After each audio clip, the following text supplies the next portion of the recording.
Welcome to Code Station. Hey guys, welcome back to the Ultimate Kotlin tutorial. This is episode 13 where we are learning about classes and objects. This is a very important lecture. If you have missed on our first few episodes, make sure to check them out first. But without any further ado, let's begin. Today's agendas will be classes and objects and how to use. So let's begin. So let's talk about Kotlin OOP. OOP stands for Object Oriented Language, and we all know that Kotlin is an object oriented language based on Java. So OP is nothing but a way of solving real world problems using objects. Like for example, if I take, for example, I have a bike, I want to service my bike, right? I want to service my bike. So I take my bike to a bike service center, like the mechanic over there repairs or services my bike and gives it back. So there are various objects, like for example, my bike is an object, the service center is an object, the tools that he has is an object, the mechanic is an object. So all of these objects are working together to solve the problem of servicing my bike. So this is what OOP stands for. OOP is nothing but using actual real world objects to solve real world problems. So that is OOP. Now let's learn about what are classes and objects. So classes are nothing but blueprints or templates, you can say, on which the objects are built upon. For example, I have a phone. So this phone has a primary class, right? Like for example, let's take a few phones. Like I have a Xiaomi phone, iPhone, a Android, like for example a Samsung phone. So all of those phones have same things. Like the phone can call, the phone can check messages, the phone can get notifications. All of these things are there common in each of those phones. So they are basically built on the same blueprint, but they have different like they have different ways of showing it. They have their own flavors. So classes are nothing but the basic blueprint, and the objects are the various flavors of that particular class. So let's understand it in a better way, like taking an example of class and object. So as you can see, this is a cookie cutter on my left side. This cookie cutter is nothing but my class, which is used to cut my cookie, right? So this class is a blueprint to get the cookies of star shape objects. So the class, the cookie cutter, and the cookies that are made from this class are my objects. That is how class and object works. So let's learn about how to design a class. So in the class there are two major things. One is the properties and one is the methods. So now let's understand this. Yeah, as I talked about my phone previously, so my phone can have various things, right? So my phone will turn on. So turning on is a method. So it turns on. That is what my phone does. But my phone is of black color. So it is of black color. So that color is my property of my phone. So you can say property is nothing but the what the class has already, and methods are nothing but the what a class can do. And classes are made by objects, as I've already told you. That is how we design a class, on depending on what the object, what kind of object we want to make. So if we want to make an iPhone or like of a mobile phone class, so we have to think about all the properties a mobile phone has. It has a color, it has a speaker system. So all of these things are the properties of my phone, and the thing that the operation that my phone can do, like it can call, it can check messages. So all of these are nothing but the methods of my phone. That is how we design a class. Now let's understand how to use these class. So here we have a bullet or like you can say a classic 350 bike. So this bike has a name, as I said just right now. It has a name which is classic 350. The property is a company. This is Royal Enfield, which is again a property of that object. We also have a type. So it can be 350cc, 500cc. It can be, it can have a lot of things. So that is a type of that bike.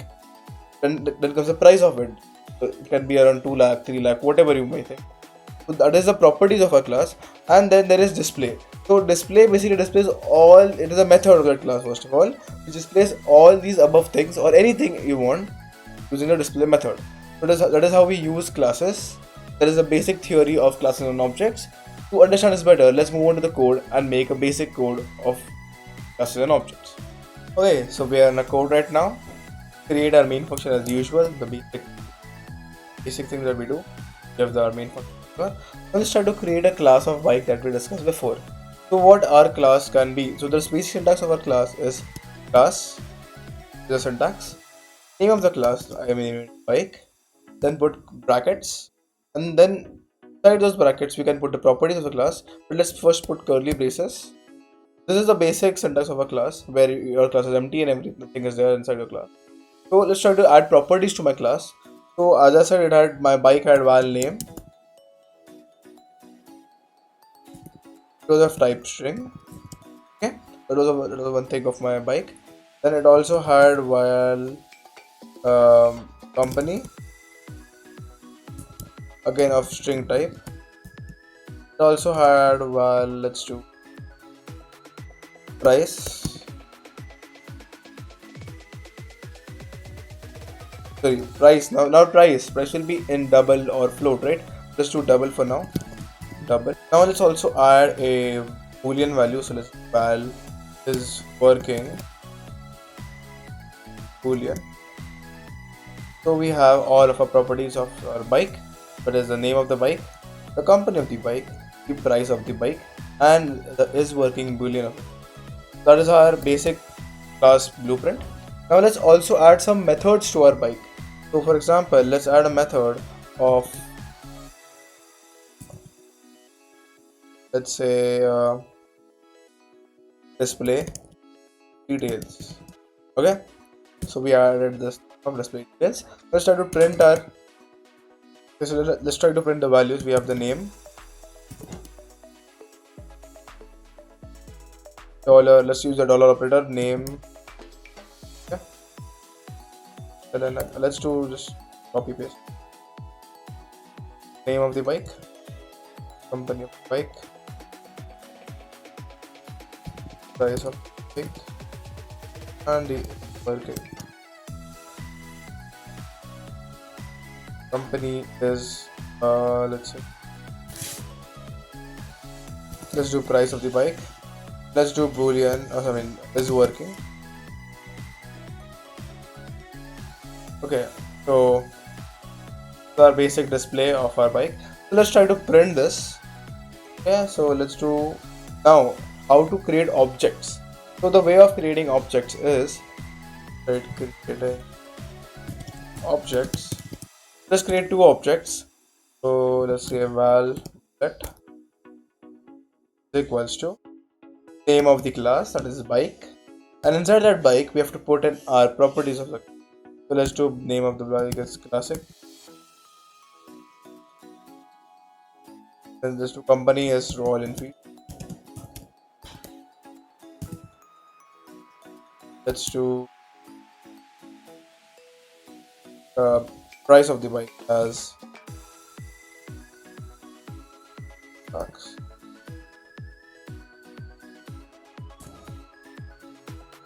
As you can see, it is giving me the prompt that string company, like it's telling me what exactly I have to put in the columns. So let's do working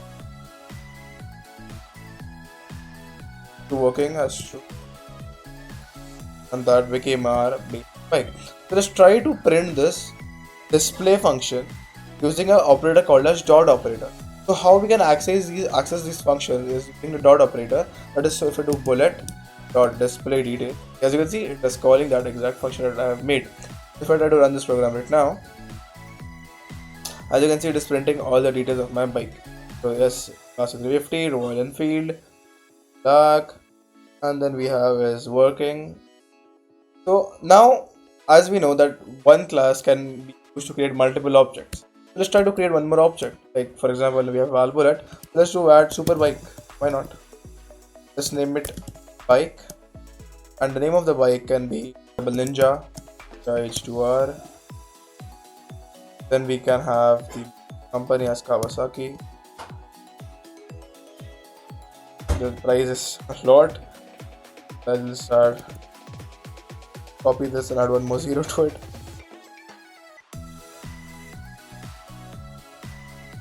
Zero. Then we also have the working as a super bike. But as you can see, if I run this now, it will not print the super bike display details, as we are not calling the super bikes display detail function. We are just calling the bullets function. So try to call the super bikes function. So display will work flawlessly. As you can see, it is also printing Ninja, H2R, Kawasaki, 20 lakhs, and so that is the basic functionality of how to create a class, and as well as how to create objects of that particular class. That is the basic things. Now let's try to add more functions to our class. For example, let's do one. Let's say I want to make the working of the bike as false. So change working and is working equals to false. Let's do if is working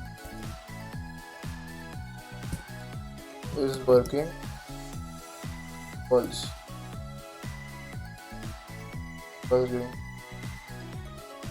My bad. So it's a var type that I can just do it var. So it is changeable. Is working is false.